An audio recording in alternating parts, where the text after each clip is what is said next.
Praise lord. ప్రభువైన యేసుక్రీస్తు నామములో మీ అందరికీ నా యొక్క వందనాలు. అందరూ బాగున్నారా? ప్రతిదినం దేవుని యొక్క వాగ్దానం ద్వారా మీరు బలపరచబడుతున్నారని ఆశిస్తున్నానండి. ఎందుకంటే మనుషులు మాట్లాడిన ఎన్నో మాటల కంటే దేవుడు మాట్లాడే ఒక్క మాట మన జీవితానికి సరిపోతుందండి. ఆయన మాటల్లో జీవం ఉంది కాబట్టి ఆ జీవం మన హృదయ లోపల్లో ఉన్న బాధని అది బయటికి తీసి మనలో ఉన్న కలవరాన్నంతా తీసేస్తుంది.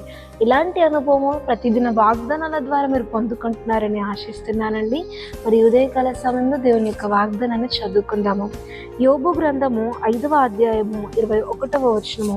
యోబు గ్రంథము 5వ అధ్యాయము 22వ వచనము. నోటి మాటల చేత కలుగు నొప్పి నీకు తగలకుండా ఆయన నిన్ను చాటు చేయును.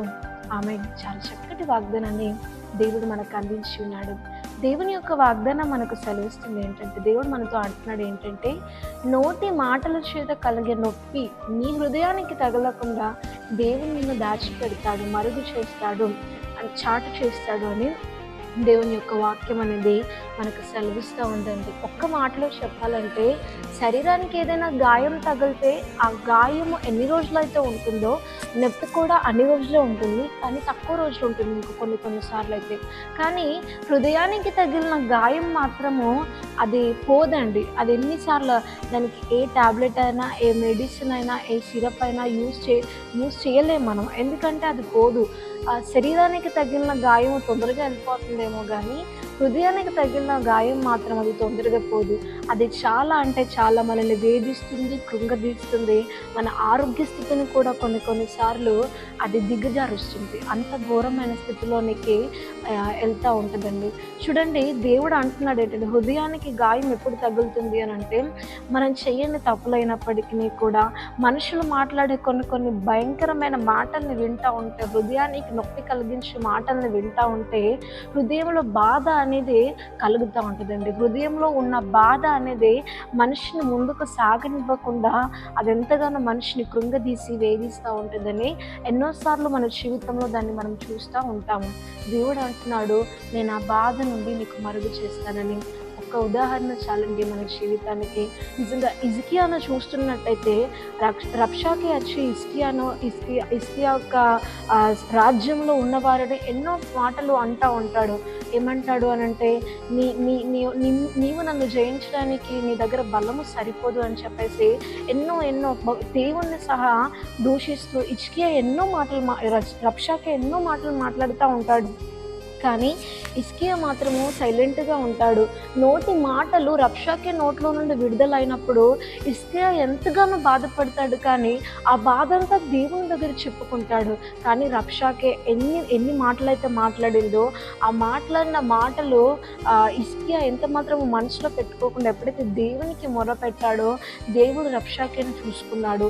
అష్షూరు సైన్యం ఎలా అయితే వచ్చిందో, మాకింత బలం ఉంది, అంత బలం ఉందని ఎలాగైతే గొప్పలు చెప్పుకుందో, ఏ బలము లేకుండా రాత్రికి రాత్రే దేవుడు హిజ్కియా పక్షాన ఉండి అష్షూరు సైన్యాన్ని తీసివేయడం అనేది జరుగుతూ ఉన్నదండి. కారణం ఏంటంటే, రబ్షాకేకు నోటి మాటల చేత బలం ఉందేమో, సైన్య బలం ఉంది, గుర్రాలు, రథాలు ఇవన్నీ ఉన్నాయి, కానీ హిజ్కియాకున్న బలం ఏంటో తెలుసా? దేవుడే ఆయన బలము. ఈరోజు మీ జీవితంలో కూడా ఎంతోమంది మీ హృదయాల్లో నొప్పిని కలిగించే మాటలు మాట్లాడుతూ ఉండొచ్చు. మీ హృదయాన్ని బాధపరిచే మాటలు, మీ హృదయంలో ఎన్నటికీ తొలగిపోని గాయాలు మీ హృదయానికి ఎంతోమంది చేయొచ్చు. కానీ దేవునికి ఏ మాటలైతే మీరు పడుతున్నారో, ఏ నిందలైతే మీరు భరిస్తున్నారో అవన్నీ మీరు దేవునికి చెప్పుకోండి.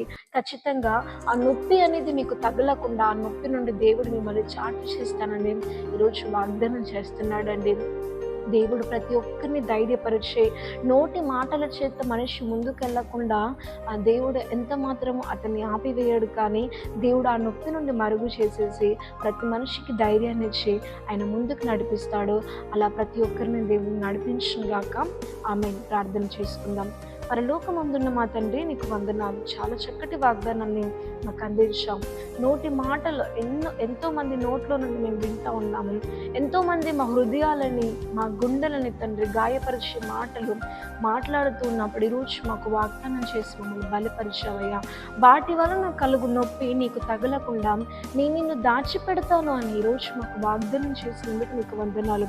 ఎంతమంది అయితే బాధపడుతున్నారు ప్రభువా, వాళ్ళు నమ్ముకున్న వాళ్ళే వాళ్ళకు నమ్మక ద్రోహం చేస్తే తండ్రి, దాని వలన కలుగు బాధ నుండి బయటికి రాలేక తండ్రి ఎంతమంది అయితే బాధపడుతున్నారో ఒక్కసారి వారిని మీరు జ్ఞాపకం చేసుకోండి.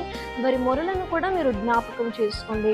వారి కన్నీటిని మీరు తుడిచి వారికి ఒక ధైర్యాన్ని దయచేసి ఆ నొప్పి నుండి మీరే వారిని చాటు చేయమని మహిమ ఘనత ప్రభావాలను చేయించుకుంటూ ప్రభు యేసుక్రీస్తు నామంలో అడిగి వేడుకుంటున్నాము తండ్రి.